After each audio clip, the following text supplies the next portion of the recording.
Welcome to the ReachX podcast. Today with Paul Welch, Chief Executive, SDX Energy, a North Africa focused exploration production firm. Welcome to the podcast, sir. Let me jump straight into the first question. 2019 has begun on a very positive note for your company. Would you like to update the market? Yes, so thanks very much for having me. It was nice to start out 2019 with a successful drilling of our SRM3 well, which we announced yesterday. So that was a good start. As we move forward into 2019, we hope to have continued success here. So we have active programs in Egypt and Morocco in 2019. Plus, we're turning on a very important development in Egypt, the South Tassouk discovery. So we're really looking forward to our activity program and the success we anticipate within the period. To those who are not familiar with your brand, could you go into some detail about some of the North African plays that are on your portfolio? Certainly. So we operate in two countries in North Africa, firstly in Egypt and then secondly in Morocco. So if we start with Egypt, here in Egypt we produce both a balance of oil and gas. We have two oil producing assets. One's called Northwest Kemsa, which is making roughly 4,500 barrels a day, and the second one is Maseda, which is making slightly more than 5,000 barrels a day. We have 50% equity in both those. And then we have our South Tassouk development project, which is up in the Nile Delta. There we have 55%, and we're the operator. We've made 4 recent discoveries, and we're going to turn those on to production mid-year, and that will come on at 50 million cubic feet a day, so that's net another 4,500 barrels of production. Then we talk about our SRM3 discovery well, which we're going to test here in a couple weeks, and then we'll see what happens there. Then we transition over to Morocco, and in Morocco we've had quite a bit of success. We are both the largest and the smallest producer in Morocco because we're the only one. We're making 8.5 million cubic feet a day of gas, and here we're kind of a full-scale company in that we produce the gas from the subsurface and we sell it at the burner tip. So we've had quite a bit of success, and then moving forward in that asset, we're going to drill about 12 wells in a program that's going to commence in the second half of the year. So quite a bit to look forward to in 2019. You have high hopes for Morocco. Morocco, of course, is, as things currently stand, a net energy importer. So, with one eye on the future, what crucial role do players such as yourself play in the Moroccan market? Well, I think we're really important in the Moroccan market because we produce Moroccan gas that goes to Moroccan utilities and companies. And so that kind of helps when we produce it to balance in their balance of payment situation. So we're going to continue to focus on developing there. We have a customer base there that is demanding more gas than we can deliver at the moment. We have a capacity in our existing infrastructure to sell 24 million cubic feet a day. We're currently selling 8.5. Our target by the end of the year is somewhere between 10 and 12. And so, as you can see, we're about halfway to our goal, which is to get to 24. So we have a long way to go. We have a number of customers that have contacted us. So, Morocco is a very important aspect of our business. And as a result of that, we're focusing a lot of time and attention on it.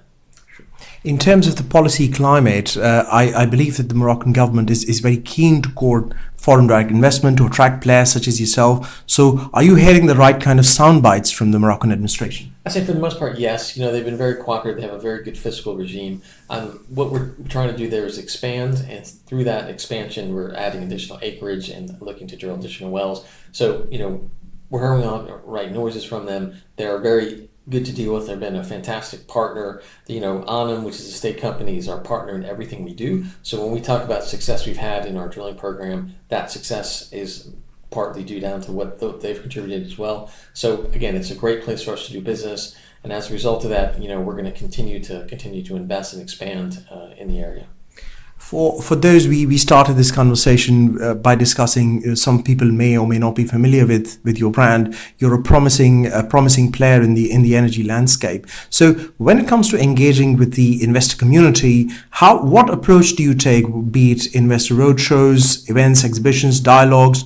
What is your approach, sir? So we do a number of things. Firstly, we do a number of podcasts like this. We do a number of video interviews. We attend trade events, and then we do road shows when we talk to some institutional investors as well. So one of the events where people can get exposed to us is upcoming, actually in Morocco itself. It's the second Moroccan Summit. It's in Marrakesh. February 6th and 7th. We're going to be there. So we look forward to presenting our story, meeting with potential investors, talking about our experiences in Morocco. So that's a good way to interact with us. But we try to touch many different investor-related events so we can get our message out. And the one in Morocco is one of the few that we're doing in the country this year. Right. And just to round up the conversation, let me ask you a macro question. When you might have heard the discourse out in the market that natural gas is the bridging fuel that in our inexorable march towards the low carbon economy. A lot of people have very high hopes for natural gas. It's a market you're very familiar with. So do you subscribe to that hypothesis that natural gas has some great prospects if you look at the next decade? Most definitely. We're in two markets that are very important gas players. Let's start with Egypt first. Egypt is now becoming a regional hub in the Eastern Med. So if you see what they're doing there with the discoveries in Israel, discoveries in Jordan, selling gas to Jordan, discoveries offshore Egypt, discoveries in Cyprus, all that gas is coming into Egypt and potentially will be exported either directly through pipelines or through LNG facilities. In the case of Morocco, they're seeing significant expansion there as well. One, through the developments that we're undertaking. Some other explorers are doing quite good things to the north of us.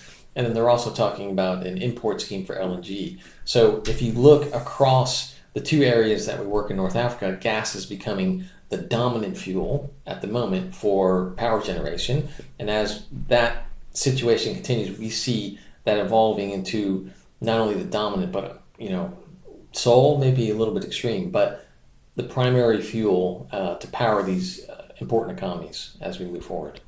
Thank you very much for your time, sir. Thanks for having me.